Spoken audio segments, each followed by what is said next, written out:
విశాఖ గాంధీ విగ్రహం దగ్గర మహిళలు ధర్నా చేస్తూ వెంటనే వాళ్ళని కఠినంగా శిక్షించాలంటూ మరిన్ని విషయాలు మీడియాతో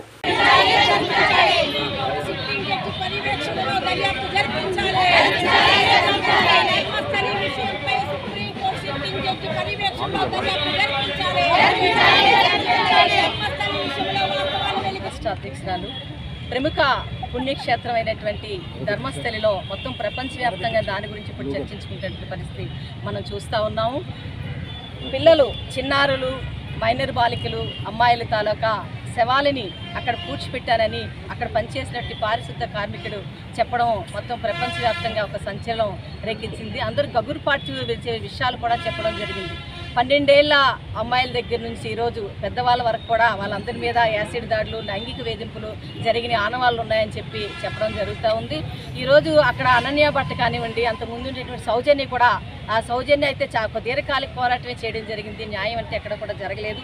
ఈరోజు తను చెప్పాడు, మొన్న జూలై 3వ తారీఖున కంప్లైంట్ చేసి నాతో వచ్చినట్లయితే అక్కడ ఉండేటువంటి ఎక్కడెక్కడ నేను శవాలు పాత పెట్టానో వాటి అస్థిపంజరాలు అవన్నీ కూడా మీకు చూపిస్తానని చెప్పినప్పుడు వాళ్ళు ఏం చెప్తున్నారు పోలీసులు, ఇప్పుడు వెంటనే తీసినట్లయితే మరలా తను పారిపోతారని చెప్తారు. అంటే ఎవరిని రక్షించడం కోసం పోలీస్ వ్యవస్థ కానీ చట్టం కానీ ఉన్నదని చెప్పేసి మహిళా సంఘాలుగా మేము ప్రశ్నిస్తున్నాం. అనేక పోరాడి సాధించుకున్న అనేక చట్టాలు ఇటువంటి పెద్దలు లేదా రాజకీయ నాయకుల్ని కాపాడడం కోసం ఉండడం వల్ల చట్టం డబ్బున్న వారి చేతుల్లో చుట్టాలుగా మారిపోతుందని మరొకసారి రుజువు కాబడుతున్నటువంటి పరిస్థితి మనకు అర్థం అవుతుంది. కాబట్టి దీంట్లో జాప్యం చేయకుండా 95 నుంచి 2014 వరకు దాదాపు 100 మంది నుంచి 300 మంది వరకు కూడా ఈరోజు అక్కడ అత్యాచారానికి, లైంగిక వేధింపులకి, యాసిడ్ దాడులకి హింసకు గురి కాబడాలని చెప్తున్నారు. కాబట్టి ముందు పూర్తి దర్యాప్తు జరపాలి. ఎవరైతే ఉన్నారో నేరస్తుని కఠినంగా శిక్షించాలని చెప్పేసి మహిళా సంఘాల ఐక్యవేదికగా మేము డిమాండ్ చేస్తూ ఉన్నాం.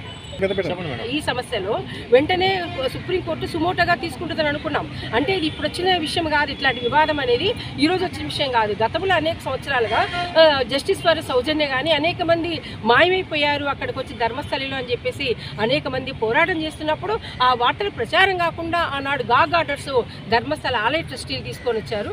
కాబట్టి ఇలాంటివి జరుగుతున్నప్పుడు ఇప్పుడు ఇతను వచ్చి నేను దాన్ని చూపిస్తాను ఆధారాలు అంటున్నప్పుడు వెంటనే సత్వరమే దాన్ని స్పందించాలి. అక్కడ టౌన్ పోలీస్ స్టేషన్లో, టెంపుల్ టౌన్లో ఎఫ్ఐఆర్ నమోదైనాక వెంటనే వాళ్ళు వెళ్ళి ప్రాథమిక సాక్ష్యాధారాన్ని నమోదు చేసుకోవాల్సిన పరిస్థితుల్లో అది చేయకుండా ముద్దాయికి బ్రెయిన్ మ్యాపింగ్ అని, ఫింగర్ ప్రింటింగ్ టెస్టులని, స్క్రీన్కి సంబంధించిన దాంట్లో అతనికి సంబంధించిన టెస్టులు చేయడానికి ఇంతకాలం తీసుకున్నారు తప్ప వెంటనే అక్కడ ఏదైతే నేత్రావతి నదీ తీర పరివాహక ప్రాంతం ఉందో ఆ ప్రాంతంలో నేను పూడ్చిపెట్టానంటున్నాడో దాన్ని అంతా కూడా రక్షించాలి కదా, ఆ ప్రాంతాన్ని అంతా స్వాధీనం చేసుకోవాలి కదా. ఇప్పటికే ఆలయ ట్రస్టీలు గతం నుంచి కూడా అనేక ఆధారాలను మాయం చేశారంటున్నప్పుడు మరి ఇంత ప్రభావితం కలిగిన వాళ్ళు ఆనాటి నుంచి అంటే 1995 నుంచి 2014 వరకు అనేక ప్రభుత్వాలు మారాయి. కానీ ఏ ప్రభుత్వాన్ని కూడా అన్ని ప్రభుత్వాలు మేనేజ్ చేయగలిగిన ఆలయ ట్రస్టీలు ప్రభావితమైన వాళ్ళు ఈరోజు ఆ సంబంధించిన నేత్రావతి నదీ పరివాహక ప్రాంతాన్ని జల్లెడబట్టకుండా ఉంటారా, సాక్ష్యాధారాలను మాయం చేయకుండా ఉంటారా? కాబట్టి ఇప్పుడు మేము కోరుతున్నది ఏంటంటే, ఇప్పటి వరకు మీరు కాలం గడిపారు, దేశవ్యాప్తంగా ప్రజలంతా ఆందోళన చేస్తున్నారు. ఇప్పటికైనా సుప్రీంకోర్టు జోక్యం చేసుకొని ఈరోజు సిట్ ఒకటే కాదు, సిట్లో ఇంకా ఉన్నత స్థాయి అధికారులు కూడా దాంట్లో ప్రవేశపెట్టి కాల పరిమితితో ఈరోజు దర్యాప్తు వ్యవస్థని చేసి ఎవరైతే ఈరోజు ఫిర్యాదుదారులు ఉన్నారో వాళ్ళకి, న్యాయవాదులకు జస్టిస్ గోపాల్ గారు, మాజీ విశ్రాంత న్యాయమూర్తి, సుప్రీంకోర్టు న్యాయమూర్తి గోపాల్ గారు సమక్షంలోని విషయాలని చెప్పారు. కాబట్టి వీళ్ళందరికీ కూడా రక్షణ కల్పించాలి. వాటన్నిటిని కూడా మొత్తం కూడా ఫోరెన్సిక్ సంబంధించిన నిపుణులతో కూడిన వాళ్ళందరితో కూడా ఈ శాస్త్రీయబద్ధంగా దర్యాప్తు జరిపించాలి. సుప్రీంకోర్టు ఇందులో జోక్యం చేసుకోవాలని చెప్పేసి మేము ఈరోజు మహిళా సంఘాల ఐక్యవేదికగా POW, NFAW,